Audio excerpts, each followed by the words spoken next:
sunshine, thank you for rain, thank you for joy, thank you for pain.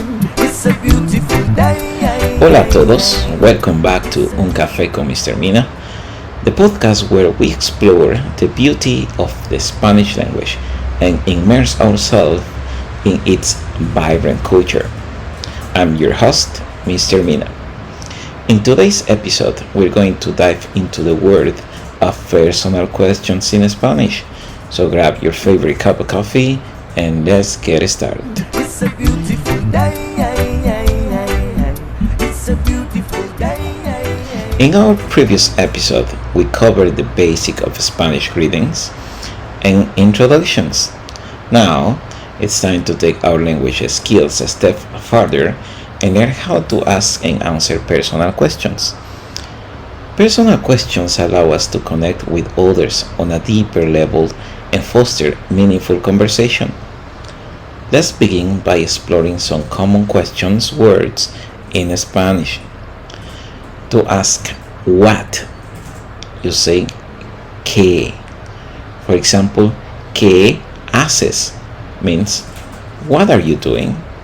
To ask where, you say ¿dónde? For instance, ¿dónde vives?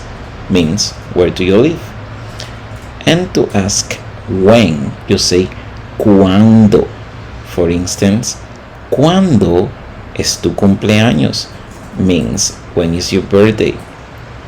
Now, let's move on to some sample personal questions and responses. Remember, it is essential to be polite and respectful when asking personal questions. Let's start with a simple one. ¿Cómo te llamas? Which means, what is your name? You can respond by saying, me llamo. Your name? Is that easy, right? Another common question is, ¿cuántos años tienes? Which means, how old are you? You can answer by saying tengo, your age, años. For example, tengo 25 años means I am 25 years old. Please learn how to say your age in Spanish and practice some numbers. Lastly, let's cover the questions ¿de dónde eres? Which means where are you from? You can respond by saying soy de your country. For example, soy de México means I am from Mexico. Sunshine, thank you for rain, thank you for joy, thank you for pain. Understanding personal questions in Spanish is not just about language. It's also about embracing the rich and diverse culture of Spanish-speaking countries. Today, let's take a moment to explore the concept of tertulia. Tertulia means an informal meeting of people to talk about current affairs, arts, football, exchange ideas, and share stories. Tertulia are an integral part of Spanish-speaking culture and serve as a platform for fostering connections and building relationship.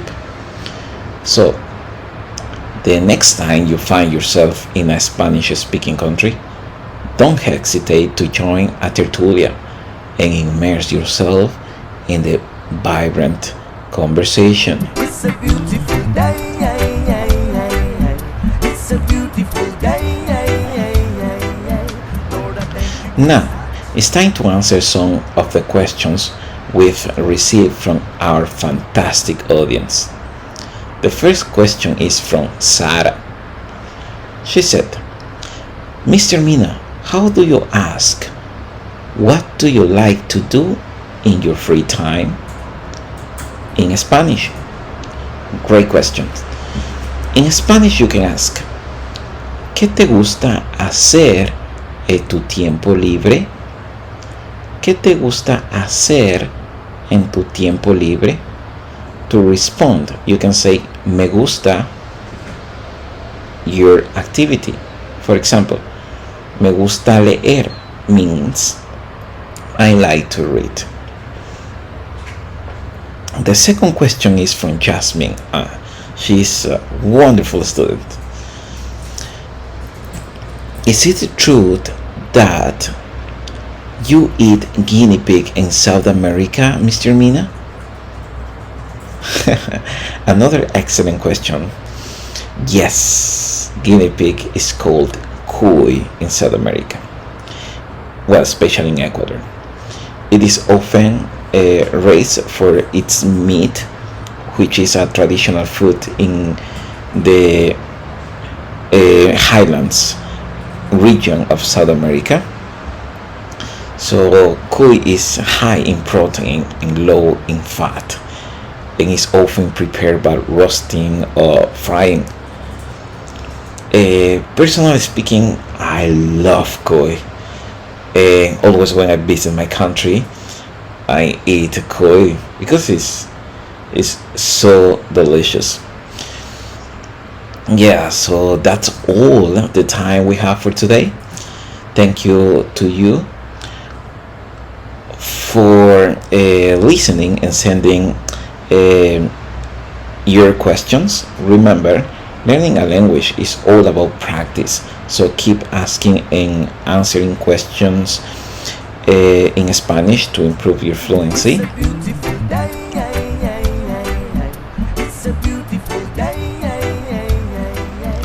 Well, we hope you have enjoyed today's episode of Un Café con Mr. Mina. Join us next time as we explore more exciting aspects of the Spanish language and culture. Until then, hasta luego. Adiós. Lord, I thank you for sunshine, thank you for rain, thank you for joy, thank you for pain. It's a beautiful